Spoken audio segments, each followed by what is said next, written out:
fresh new fitted, what a fresh new fade.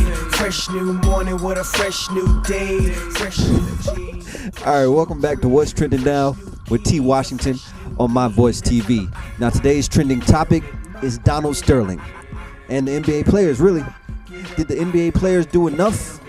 Was there enough backlash to what happened with Donald Sterling? Let's find out and take it to the streets. All right. So basically, how you feel about this LA Clippers situation, man?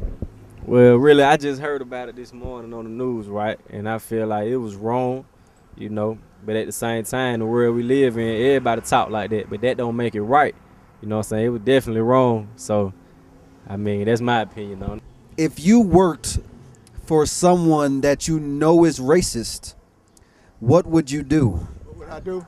Well, the only thing I'd say is like this: if they are racial, you can't control their racial part. You do the best you can, and try to keep your mind clear, and not let yourself get wrapped up in it. The players, basically, you know, they threw their shirts on the court. But do you think they should have been more or less, if anything at all? You know.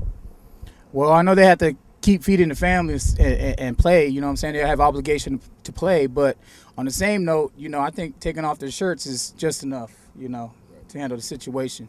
Just because, you know, I mean, that's sort of disrespect, you know, taking the shirt off and throw it on the floor to a team owner. That's like, you know, ultimate disrespect for a team owner to see their team do that. But he disrespected from the get-go. So, you know, that's what definitely, that's the reaction you get. You know what I'm saying? So. You think the players could have did more? They threw their shirts on the ground, but you think they should have like boycotted, or was that enough? Well, I can't really say, man. I mean, you know, that would have made me mad too, but I can't really say what the right step was to take against that situation. So I always tell people all the time that as far as the racing concerned, I've had a lot of it. I run against a lot of it. On the highway as a truck driver, I run into police with their attitudes. Up in Cummins, up in all the parts up in the Blue Ridge Mountains up there. But what I did, I just prayed and went on. Because, see, you know what? The devil chooses to drag you down. And you got to be strong enough to stand up. If you were the commissioner, would you have, do you know what happened, you know, with the owner? He got the lifetime ban, basically. If you were the commissioner, do you think that was a harsh enough penalty, or you think it was too harsh? I say it was kind of, I'm just right in the middle with that one, you know? I mean, some people just basically, you know, could say something, not really mean it. But, you know, I mean, in the culture probably where he grew up, they meant it. But from what I hear, you know, maybe he didn't mean it. I don't know. But he has a team. So in the first get-go, he should never, ever, ever did that, you know what I'm saying, period. Or say it, you know, even behind closed doors, you know, or anything. I mean, hey, I don't know the whole shebang of, you know, exactly how the extent was of what he was talking about, but, you know, basically, yeah. Basically, you know what I'm saying, how you feel about the LA Clippers situation? Basically, how I feel about that. By the way, my name is Fox, Team Yayo, Snooty Wiles, producer and uncle. I'm from Memphis, Tennessee, city of the Grizzlies. Zebo, what's up, man? But personally, what I feel about that is it's an orchestrated plan for the team owner to get more money to sell the team. It's entertainment. That's all it is. You know, say the N-word a couple of times, you know what I'm saying? Get kicked out the league, sell your team for, what, $20 billion, and you paid. Because personally, he's tired of the riffraff and business end of the NBA. He's old. He's an old man.